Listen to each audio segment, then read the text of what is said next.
할렐루야. 오늘 우리가 함께 나눌 말씀의 제목은 주여.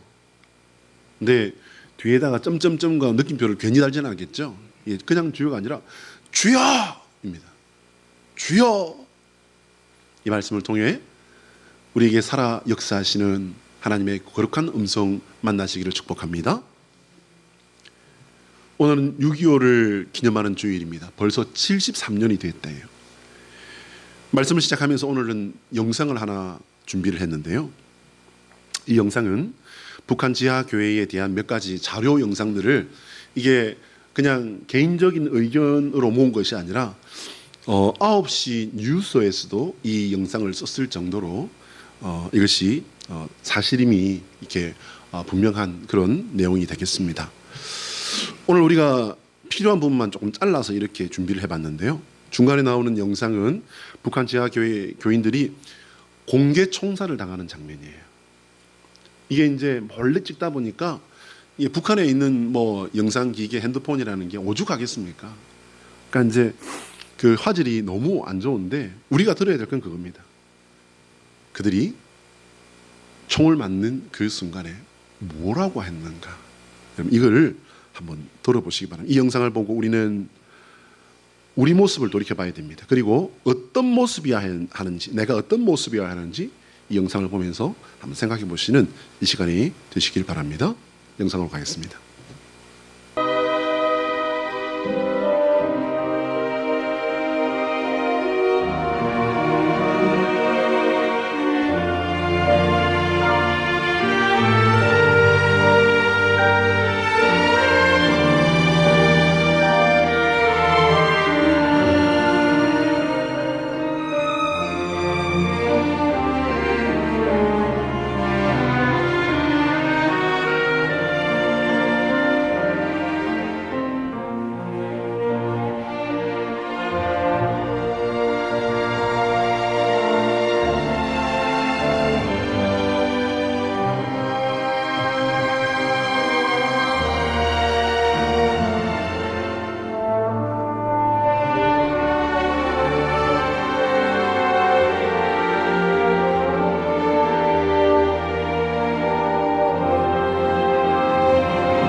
선거를 사용해서 방열된 선거를 즉시 집행하시오.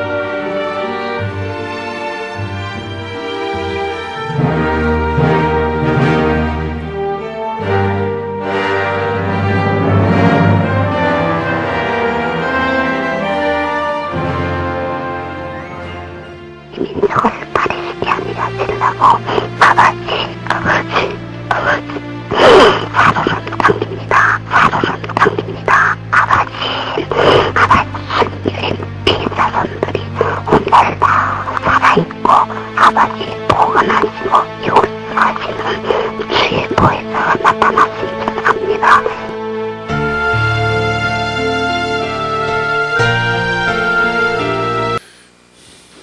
1954년 이후 북한 정권에 의해 기독교인이라는 이유로 사형에 처해진 성도의 수가 15,657명. 여러분, 이 15,657명은요, 이게 공식적인 숫자예요. 북한에서는 기독교인으로 밝혀지면 지도세도 모르게 없어져버립니다. 그럼 교화소로 끌려가서 거기서 맞아 죽고 굶어 죽는 숫자는요, 하나님만 아십니다. 이런 세상에서 과연 우리는 어떤 신앙으로 살아야 할까요? 자, 한번 따라 할까요? 하나님의 소원은 우리가 예수 그리스도 안에서 끝까지 주님을 의지하는 성도가 되는 것이다. 시작. 하나님의 소원은 우리가 예수 그리스도 안에서 끝까지 주님을 의지하는 성도가 되는 것이다. 할렐루야. 저기 이제 한 글자가 더 들어간다면 끝까지 주님만을 의지하는 성도가 되는 것이다. 끝까지 우리 주 예수 그리스도만 의지하고 하나님을 믿고 섬기는 우리 모두가 되시기를 예수 그리스도의 이름으로 축복합니다. 여러분 신앙인입니까? 진짜 신앙인인가요? 제가 청년 때 우리 한국 교회 성도들을 아주 강하게 영향을 끼쳤던 후안 카를로스 오르티즈 목사님의 책 신자입니까? 라는 그런 책이 있었습니다. 오늘 우리는 그 책의 제목으로 나에게 물어봐야 합니다. 우리 신앙은 그 어느 누구도 아니고 나와 하나님과의 관계라는 사실을 잊지 마시길 바랍니다. 오늘 우리가 읽었던 시편 86편은 다윗이 저자로 이렇게 알려져 있습니다. 내용을 잔잔히 보시면은요, 다윗이 했다면 딱 맞는 그런 내용입니다. 왜냐하면 시편 86편 주제부터가 벌써 핍박받는 자의 기도이기 때문이에요. 구약 성경에서 다윗만큼 억울하게 핍박을 당한 사람도 아마 드물 겁니다. 그러나 그는 불평의 사람, 그리고 냉정하게 현실에 적응하는 그런 적응형 인간 아니었습니다. 핍박을 도리어 하나님을 바라볼 기회로 승화시켜서 더욱 하나님께 집중했던 신앙이라는 사실을 잊지 마시길 바랍니다. 86편 내용을 이제 조금 살펴보면요, 이쯤 되면 다윗은 우리가 아는 다윗이 좀 교만한 거 아닌가, 좀 건방진 거 아닌가 하는 그런 생각이 들 지경이에요. 무슨 내용이냐면요, 1절에서 그는 자신의 가난하고 궁핍한 상황을 하나님께 아뢰입니다. 그러니 주여 주님의 귀를 내게 기울여 주옵소서라고 간구합니다. 2절부터는요, 잘못 보면은 살짝 오해할 수 있는 내용이 여기 나옵니다. 나는 경건합니다. 주님을 의지합니다. 여러분, 자기가 경건하다는 것을 자기가 평가하면 돼요? 최소한 하나님은 하나님까지는 갈 게 아니라 할지라도 주변 사람들이 나 아닌 다른 사람이 이 사람은 정말 경건한 사람이야, 이렇게 말하는 것이 바른 평가 아니겠습니까? 근데 이건 뭐냐면요, 자신이 하나님께서 원하시는 그 열정, 믿음의 열정을 가지고 하나님께 집중하고 있습니다 라는 그런 내용입니다. 하나님께 온 힘을 다해 집중하고 최선을 하나님 자신의 삶을 통해서 하나님만 바라보는 그런 저의 믿음, 하나님 아시지요? 주님 저를 봐주십시오 라고 이렇게 하나님께 기도하고 있는 거예요. 3절 보시면은요, 내가 종일 부르짖습니다 라고 이렇게 고백하고 있습니다.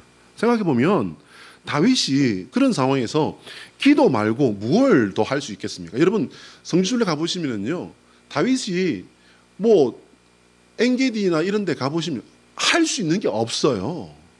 할 수 있는 게 없어요. 기도 말고 뭘 할 수 있겠습니까? 근데 여러분 조금만 생각해 보면 다윗은 역시 믿음의 사람입니다. 무슨 말이냐면, 여러분 돈 있다고 다 어려운 사람 구제합니까? 아니죠. 지식이 있다고 좀 덜 배운 사람들에게 도움이 되고 그렇게 남을 돕는 그런 삶을 사나요? 그것도 아니지 않습니까? 시간 있다고 해서 남을 돕는데 자신의 시간을 쪼개주지는 않잖아요.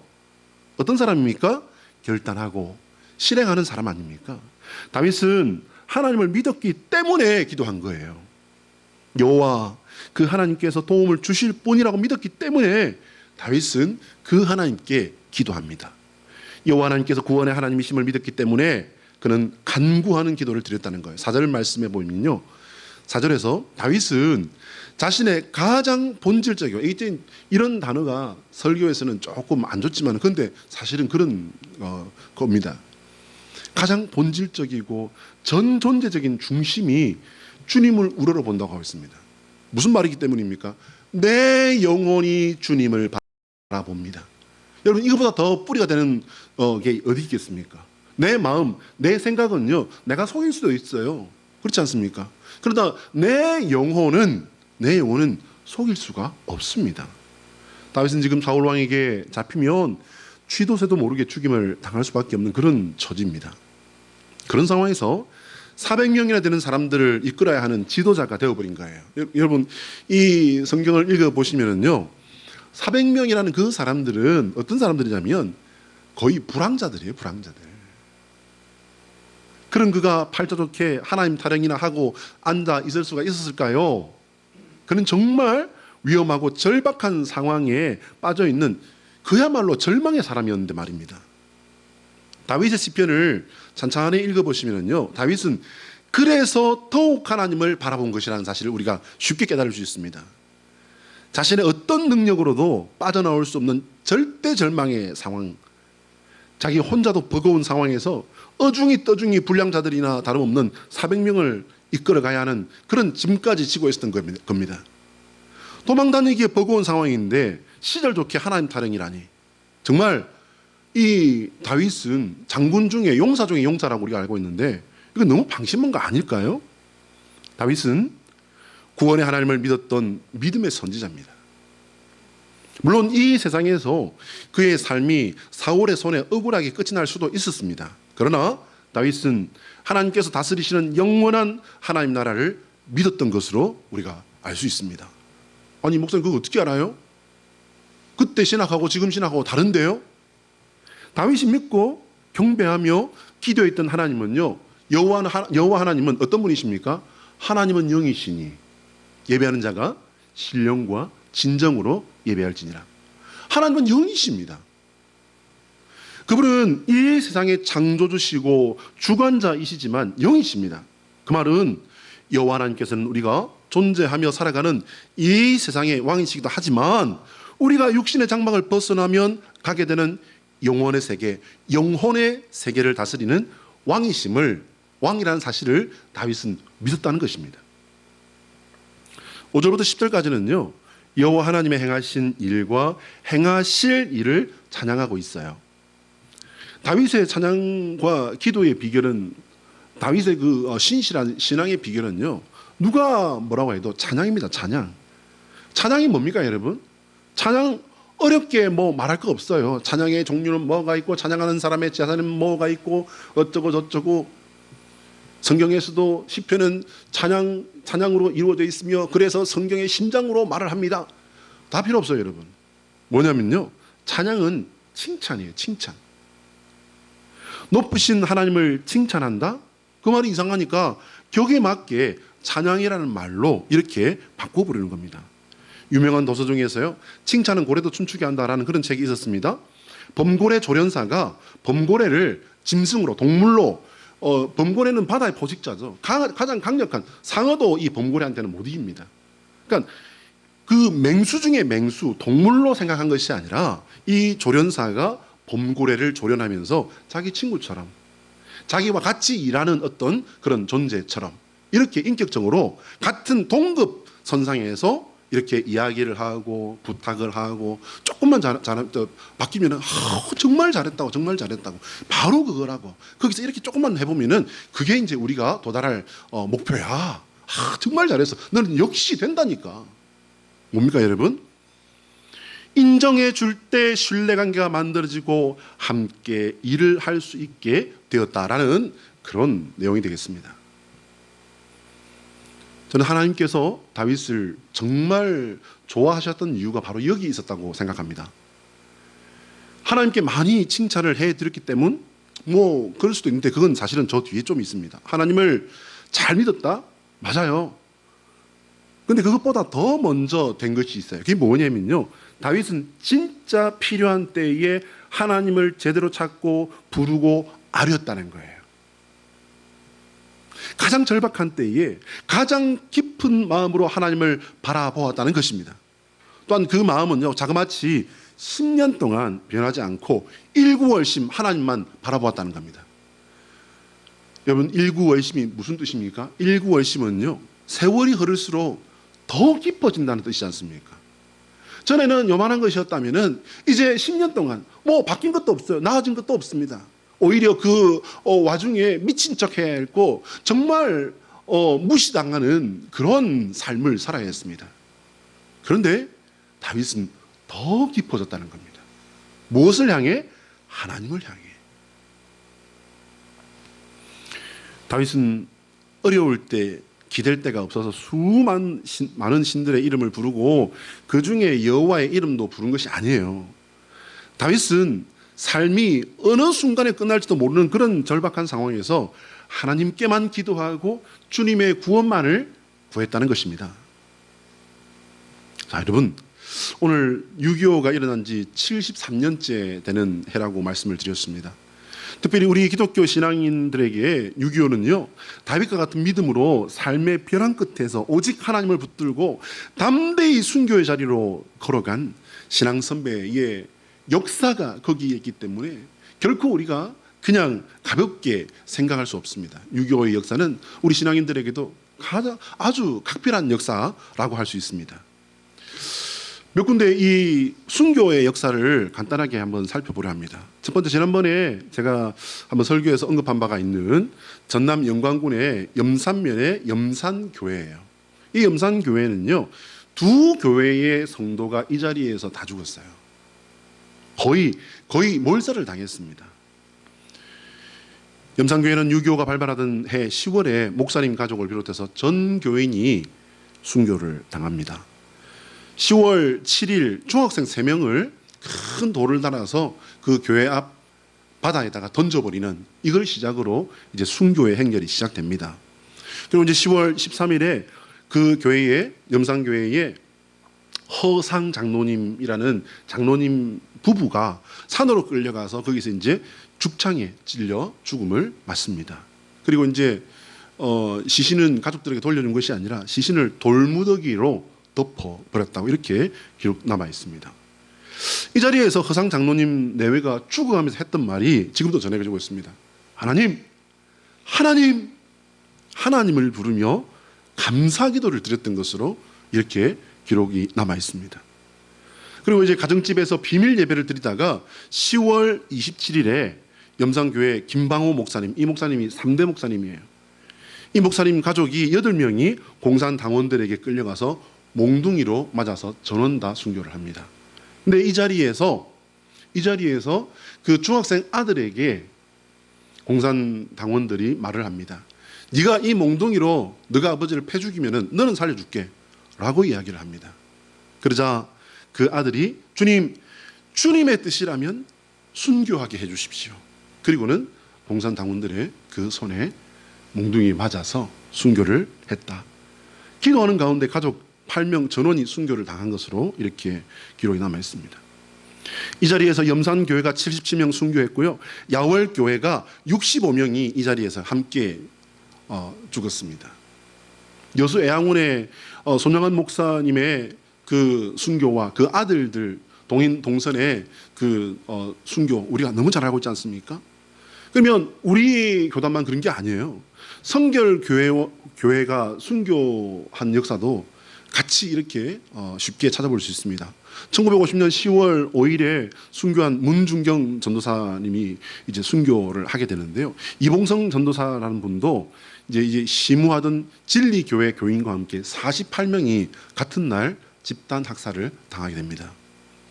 감리교단은 조금은 이게 양상이 분위기가 달랐어요. 무슨 말이냐면요, 감리교회는 왜 그런지 모르지만 목사님들과 교수들을 갖다가 북한으로 다 끌고 갔습니다. 감리교단은 수많은 목사님들이 북한으로 끌려가거나 이제 옥에 가두어서 언제 죽었는지도 몰라요. 옥에서 목사님이 시신을 찾아내어서 이제 거기에서 이제 시신을 찾아오는 그런 역사도 있었다고 합니다. 그 외에도 병촌 성결교회라는 곳에서 성도 66명이 학살을 당하고 매장되었고요. 전북 정읍 두안마을이라는 곳에서는 두안마을 교회 성도 23명이 순교를 합니다. 그 외에도 철원교회라는 곳은 폭격으로 예배당이 완전히 파괴가 되어버리고요. 여기 다 옮길 수도 없는 순교의 역사가, 순교의 피가 우리나라에 흐르고 있다는 사실을 여러분 잊지 마시길 바랍니다.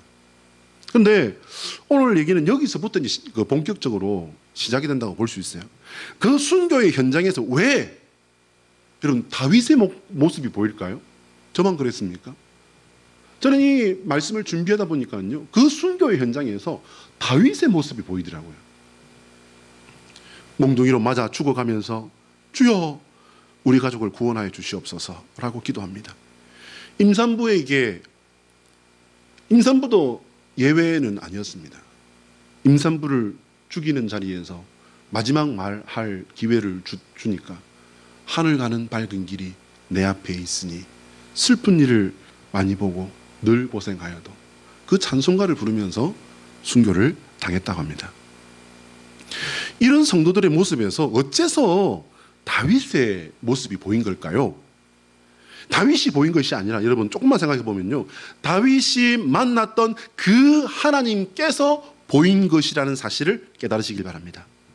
다윗에게 구원의 노래를 부르게 하신 그 여호와 하나님께서 순교의 현장에서 하늘 가는 밝은 길로 주님의 백성들에게 나타나신 겁니다.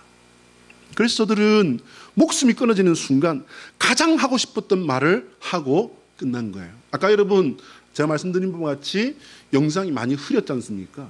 근데 똑똑하게 들을 수 있었어요. 세 발의 총성이 이제 첫 발 울리기 전에 사람들이 마치 뭐 연습해서 맞추기라도 한 양 주여라고 하지 않습니까? 주여!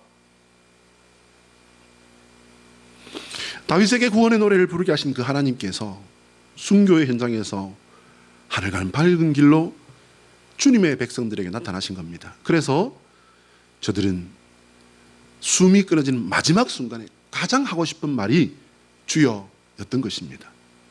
다윗이 그랬던 것처럼 나를 구원하실 이름 예수 그리스도 내 주여, 나는 여기서 이렇게 끝나지만 나에게 영원한 멸류관 주시는 예수 그리스도 나의 주여, 나를 영원한 영광의 나라 백성 되게 하신 예수 그리스도 나의 주여, 나를 받으시옵소서.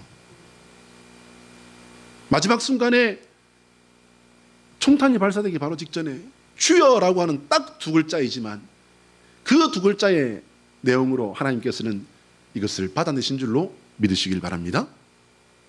한번 따라할까요? 예수 그리스도의 십자가는 우리가 따라가야 할 감사의 노래이다. 시작. 예수 그리스도의 십자가는 내가 불러야 할 감사의 노래이다. 사랑하는 여러분, 십자가를 지는데 감사의 노래라니요. 이래서 초대교회 때부터 그랬고 2000년의 교회 역사 속에서 세상이 교인들을 두고 한 가장 교인들의 정체성을 극명하게 알려주는 말 한마디가 있습니다. 세상이 감당하지 못하리라. 언젠가 말씀드린 바와 같이 복음이 세상에 뿌려지고 예수 그리스도 이 신앙에 목숨을 던진 순교자는요 대략 6천만 명 정도 된다고 합니다. 2000년 동안 죽었으니 얼마나 많은 사람이 죽었겠습니까? 신대원 시절 어느 교수님께서 강의 도중에 하셨던 말씀으로 제가 기억을 합니다. 그런데 그 모든 순교의 자리에서 여러분 이제 이거를 보셔야 돼요. 정말 놀라운 공통점 한 가지가 탁 튀어나옵니다. 거기에는 예수 부인하면 살려준다. 예수 믿는 믿음 버리면 너는 살려준다. 그리고 이제 예수님의 얼굴이 그려진 성화를 바닷가에 그 모래밭에다가 그렇게 던져놓고 이 사진을 밟고 이 그림을 밟고 지나가면 그 사람은 집으로 돌려보내준다. 살려준다. 그렇게 이야기를 합니다. 왜 이게 2000년 동안 예수님을 그리스도로 믿으며 하나님을 섬기는 백성을 죽이는 자리에서 마치 짜 맞추기라도 한 양 똑같은 말들이 이렇게 2000년 동안 똑같은 순간 똑같은 말이 나왔을까요? 2000년 전 네로 황제가 경기장에서 성도들 사자밥을 만들고 산채로 기름에 던지고 그리고 불기둥으로 만들던 그때에도 예수 부인하면 살려준다. 앤더 슈자쿠의 소설 침묵의 배경이었던 17세기 일본의 순교지에서도 동일한 질문을 말합니다. 똑같은 말이 나왔습니다. 예수 부인하면 그 사람은 살려준다. 다른 것이 있다면 시대가 다르고 그 시절에는 헬라 말이었다면 이제 17세기에는 일본 말이었고 그리고 여기서는 북한 사람들의 말이었다는 것뿐입니다. 여러분 우리나라도 마찬가지입니다. 천주교가 우리나라에 들어올 당시에 대원군의 세국 정책이 이제 정면으로 맞붙이게 되면서 그 수를 헤아릴 수 없는 천주교 성도들이 순교하는 현장에서 동일한 질문이 주어집니다. 누구? 예수 부인한 사람 이 자리에서 포기하는 사람 마지막이야. 그 사람 살려준다. 없어? 일제강점기 때에도 교회가 신사참배와 싸울 때에도 마찬가지였습니다. 6.25 전쟁 때의 인민군들도 똑같은 질문을 죽이기에 앞서 던졌습니다. 여러분, 이게 순교당하는 이들에게 주는 마지막 배려였을까요? 야, 너희들도 살아야지. 포기하면 살려준다니까? 여러분, 이게 배려였을까요? 어떻게 생각하십니까? 전혀 그렇지 않습니다. 저들은 무서운 목적을 가지고 유혹을 한 겁니다. 저들은요, 순교당하는 이들이 자신들을 이겼다는 사실을 죽이는 사람들이 더 잘 알았습니다. 저들이 원하는 것은 예수의 이름을 버리는 거예요. 그리고 순교자들을 자신들이 이기지 못했지만 이 지금 꼴통 같은 어떻게 할 수 없는 이 예수 광신자들, 이 자들은 어떻게 할 수 없지만 그러나 이 자들을 뭐라고 합니까? 시범 케이스라고 그러죠. 어디서나 그게 가장 무섭지 않습니까? 이 자들을 잔혹하게 처형함으로 말미암아 다른 사람들이 예수 믿을, 예배당 나갈 엄두도 못 내게 만들어야 되겠다. 그래서 그렇게 잔혹하게 죽인 겁니다. 순교자들을 잔혹하게 죽인 사건이 소문으로 퍼지면서 더 이상 예수 그리스도의 이름으로 구원받는 사람이 나오지 않게 하기 위해서 그들은 그렇게 한 겁니다. 서두에 보았던 북한 공개 총살 현장이 바로 그거예요. 이거는 제 말이 아니고요, 탈북한 사람들이 증언한 겁니다. 어릴 때부터 이제 초등학생들은요, 키가 작아서 볼 수 없으니까 초등학생들은 맨 앞에다가 이게 위치를 만든대요. 근데 어른들은 뒤에 이제 서서 이제 보는 거예요. 왜 저들은 그렇게 무서운 것을 억지로 보게 하는 걸까요? 수많은 사람들이 공개 총살을 아이로부터 노인에 이르기까지 억지로 봐야 했던 걸까요? 우리 에베소서 6장 10절로 13절을 읽으면서 말씀을 마치도록 합니다. 함께 읽습니다. 시작. 끝으로 너희가 주 안에서와 그 힘의 능력으로 강건하여지고 마귀의 간계를 능히 대적하기 위하여 하나님의 전신갑주를 입어라. 우리의 씨름은 혈과 육으로 상대하는 것이 아니요 통치자들과 번세들과 이 어둠의 세상 주관자들과 하늘에 있는 악의 영들을 상대함이라. 그러므로 하나님의 전신갑주를 취하라. 이는 악한 날에 너희가 능히 대적하고 모든 일을 행한 후에 서기 위함이라. 주 예수 그리스도 우리 주님을 믿는 그 믿음에 든든하게 서서 하나님의 인정하심을 받는 저와 여러분 되시기를 예수 그리스도의 이름으로 축복합니다. 기도하겠습니다.